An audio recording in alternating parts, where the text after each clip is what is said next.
एकदम फ्रेश खेत से निकाला हुआ सलजम। अब इसको धो के खा सकते हैं हम लोग। ये हो गया मक्खन, ये हो गया दही और ये हो गया सरसों के साग और ये बाजरे की रोटी। तो क्या रहे के नाम सरा शाम होती तो ठीक है, बहुत तगड़ी रहती है।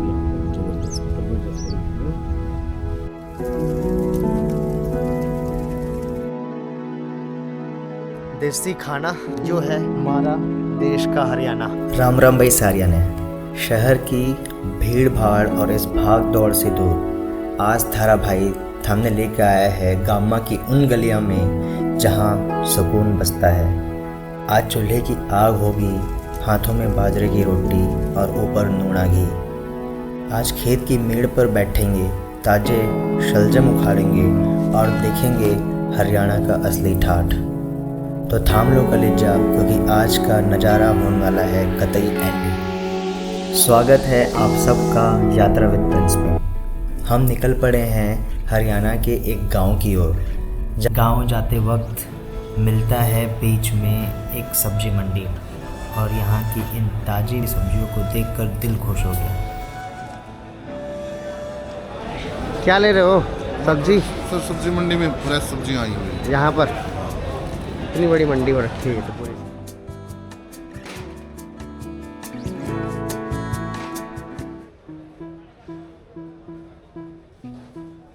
गांव पहुंचते ही सब पहले हुक्का तैयार, चिलम में अंगारे दहक रहे हैं और सामने आग। और इस ठंडी हवा में आग के सामने बैठने का जो सुख है वो किसी हीटर में कहाँ। सरसों का साग, बाजरे की रोटी और घर का निकला हुआ लस्सी वाला सफ़ेद मक्खन। ये हो गया मक्खन, ये हो गया दही और ये हो गया सरसों के साग और ये बाजरे की रोटी। बहुत तगड़ा भाई सौदा हो गया। और यहाँ चल रहा है हुक्का। ये देखिए प्रकृति की सुंदरता। एक तरफ ये पीली चादर जैसी सरसों और दूसरी तरफ भविष्य की रोटी यानी हमारे गेहूं के खेत। इन्हें देखकर मन को जो शांति मिलती है वो वाकई में अनमोल है। तो ये पूरे खेत हैं और भाई हरियाणा एक गांव का बालक भी आ रहे हैं, मयंक भाई। रुकिए रहे के नाम सरा? हमारा नाम है मंकू। मंकू? हाँ। अच्छा, तो ये थारा खेत है? हाँ। क्या उगा रखे हो? जो गेहूँ उगा रखे हैं। गेहूँ उगा रखे हो, बढ़िया भाई। नकली किसान है, पता नहीं इसको। नकली किसान है, पता नहीं इसको। आगे से थम। तो ये भाई बालक हरियाणा का, और ये पूरा का पूरा जहाँ तक देखोगे आप पूरा हरियाली दिख रही है आपको। तो बोलते हैं ना हरियाणा और पंजाब कृषि क्रांति में दो स्टेट जो सबसे ज़्यादा आगे रहे हैं, उसमें ये जो देख रहे हो आप अभी ये पूरे के पूरे धान के खेत हैं। इधर भी हाँ सॉरी गेहूं के खेत। अब मेरे को धान के खेती ध्यान में ज़्यादा रहते हैं। यहाँ गेहूं ये पूरा का पूरा अभी पूरा यहाँ पर लगभग बाढ़ ही आ गई थी, पूरा पानी भर गया था, जिसके कारण से ये पूरा का पूरा रोड भी जो है सफ़ेद हो गया है। सॉल्ट बहुत ज़्यादा हो गया है इसमें। और आज अच्छी खासी धूप भी निकली हुई है, लेकिन ठंडी बहुत है। ठंडी ठंडी हवा और देसी खाना जो है हमारा देश का हरियाणा।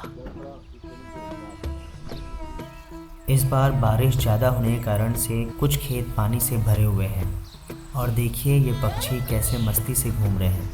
ये नज़ारा याद दिलाता है कि हम प्रकृति के कितने करीब हैं। तो भाई ये कोई एकदम जलाशय नहीं है, ये खेत है और खेत में पानी पूरा भर गया है, मतलब इतनी बारिश हुई। और इवन ये जो भी ज़मीन में आप देख रहे हो सफ़ेद सफ़ेद, ये पूरा सॉल्ट जम गया है पूरा उसमें। और ये छोटे छोटे कैनाल जैसे बने हुए हैं जिससे सिंचाई होती है यहाँ पर।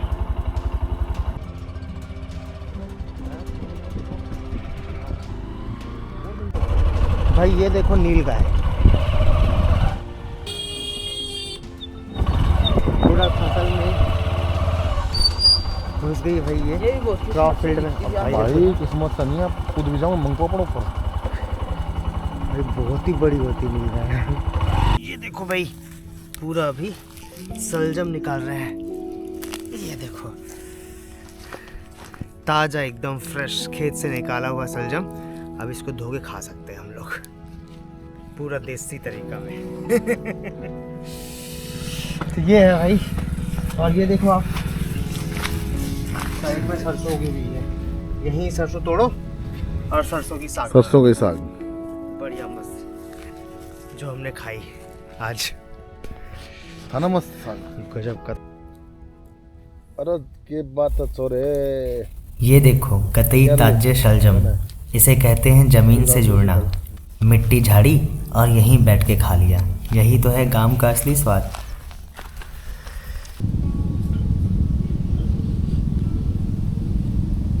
तो 1 किल्ला जी, पूरा जो खेत है उसमें कितना गेहूँ हो जाएगा? उसमें गेहूं की एवरेज औसत होती है सर 60 मन से लेके 80 मन के आसपास। मन मतलब 40 किलो। 40 किलो है 80 मन का मतलब हो गया 32 क्विंटल गेहूँ। 1 एकड़ से इतनी पैदावार हो जाती है। 32 क्विंटल तो बहुत है। बहुत ज़्यादा है। हरित क्रांति के बाद भी ये इतना मतलब पैदावार ज़्यादा बढ़ गया था। उसका एक मतलब नुकसान भी आजकल देखने को मिल रहा है। ये ज़मीन अब वो ज़मीन नहीं रही है, गंदी हो चुकी है एकदम।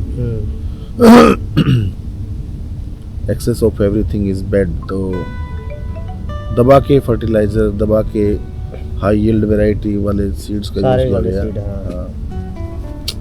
तो उससे हुआ क्या कि पैदावार तो बढ़ गई, लेकिन साथ साथ में क्या हुआ, बीमारियां भी बढ़ गई हैं।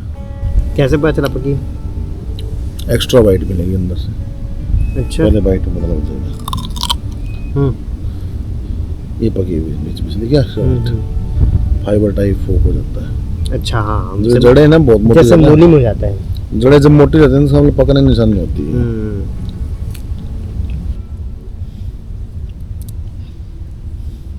सही तसल्ली की धूप, संडे को आए तो उसका लुत्फ मिल गया, मजा आ गया। हाँ सही बात है। नहीं दुख होता कि मैं तो लौटे पूरा भी आए।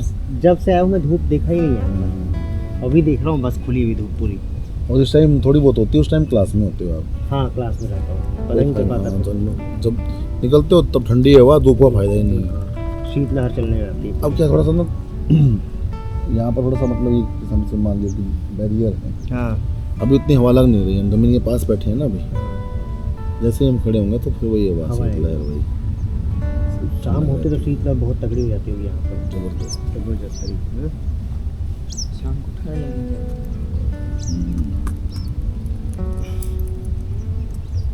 इस बार हिमालय वाले एरिया में पूरा ठंड बहुत ज़्यादा पड़ रही है ना इस बार। देखो इधर भी ठंड पड़ रही है, लेकिन स्नोफॉल उतना नहीं हो रहा। स्नोफॉल नहीं हो रहा है। हाँ सूखी ठंड है। स्नोफॉल तो 1-2 जगह में है और बाकी सूखी ठंड है। अगर स्नोफॉल नहीं होना तो पूरा हिमालय और पूरा हिमाचल प्रदेश अब की बार बहुत भयंकर ड्रोट का सामना करने जा रहा है। और सेम वही चीज़ें क्या है, नदियाँ जो पेरेनियल रिवर जो है, हिमालयन ओरिजिनेट जो रिवर है, उनमें भी बहुत भयंकर पानी की कमी देखने को मिलेगी। लेकिन पिछली बार लेट हुआ था स्नोफॉल, फरवरी मार्च में बहुत हुआ था। हाँ मार्च तक हुआ तो रात उस टाइम पे। हाँ और उससे क्या है कि रिकवरी बहुत बड़ी हो गई बड़ी हो गई थी, बहुत स्नोफॉल हुआ था बाद में। बाद में हुआ। अब इस बार देखो होता है थोड़ा सा क्या है कि शिफ्ट पैटर्न थोड़ा सा शिफ्ट हो रहा है ठंड का भी। हाँ थोड़ा डिले हो रही है, लेट तक रह रही है। उस वजह से गर्मियाँ हैं, थोड़ा सा वो भी इफेक्ट हो रही है। उसमें तो गर्मी भी देर तक चल रही है, पूरी इधर चल रही है। नवंबर तक गर्मियाँ एहसास थी। नवंबर में हम लोग हाफ टी शर्ट में घूम रहे थे, जबकि नवंबर हाँ, में नवंबर में ठंड कहाँ? दीपावली के बाद ठंड होना स्टार्ट हो स्टार्ट जाती होते हैं। हाँ ठीक बात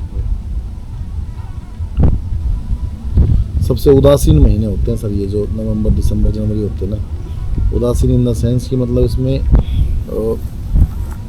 उसको बोलते हैं सर एक सीजनल डिप्रेशन। हाँ ये हमेशा इस एरिया में देखने को मिलता है। सीजनल डिप्रेशन का मतलब क्या होता है, विंटर में जब ज़्यादा दिनों तक धूप नहीं निकलती है, विटामिन डी मिलता नहीं है अपनी स्किन को, और सब जगह एक फोगी सा एनवायरनमेंट बना रहता है। तो आदमी का साइकोलॉजिकल पूरा हाँ साइकोलॉजिकल पूरा इफेक्ट रहता है, माइंड सेटअप सारा स्लो हो जाता है। उसको सीजनल डिप्रेशन बोलते हैं, जो कि हर बार उसके केस नॉर्थ इंडिया में खासकर बहुत ज़्यादा देखने को मिलते हैं, खासकर हरियाणा पंजाब में। हिमाचल में कभी फोग नहीं होती, हिमाचल में हमेशा धूप निकलेगी तगड़ी धूप रहती है वहाँ पर। लेकिन बारिश के टाइम में वहाँ क्लाउडी फोग रहता है, जो क्लाउड से बनता है ना पहाड़ी एरिया में। तो हाँ वैसे इसलिए हरियाणा पंजाब और पश्चिमी उत्तर प्रदेश जो है वो सीजनल डिप्रेशन को फील करता है लेकिन एक्सप्लेन नहीं कर सकता वो। माइंड सेट ऐसा था कि यार कुछ करने को नहीं है, दिन छोटे हो गए हैं, आदमी इतना लंबा सो नहीं सकता, दिनचर्या पूरी प्रभावित रहती है, ठीक है। तो उससे क्या होता है कि आदमी चिड़चिड़ा रहता है, सारा पोल्यूशन आ जाता है उस टाइम, बहुत ज़्यादा AQI बढ़ जाता है, लोगों को घरों में रहने की सलाह दी जाती है, तो उसके चलते फिर लोग सीजनल डिप्रेशन में चला जाते हैं। बड़ा रीज़न यही होता है। इसके लिए क्लिनिक्स वगैरह भी खुलने लग गए हैं सीजनल डिप्रेशन के लिए, अच्छा। उसको ट्रीट करने के लिए। साइकियाट्रिस्ट वगैरह जो हाँ बिल्कुल, वो उनको अच्छी अच्छी फ़ोटो दिखाते हैं और मतलब उनको एडवाइस करते हैं कि रात को सोते समय आप उन जगहों को इमेजिन करो या फिर वो यूट्यूब पे देखो छोटी मोटी वीडियो या उन जगहों को जहाँ खूब सारी धूप खिली हो, जहाँ तुम जाना पसंद करते हो। इससे थोड़ा सा क्या हुआ कि डोपामाइन फैक्टर थोड़ा सा इंक्रीज हो जाता है और थोड़ा सा इम्प्रूवमेंट फील करता है, थोड़ा सा feeling good kind of situation.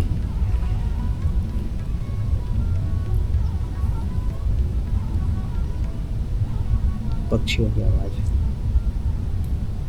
चीज़ें सर वहीं थे लेक के ऊपर, लेक के ऊपर ना मस्त पक्षी थे वहाँ। बहुत बड़ा लेक पे ले गया था मैं,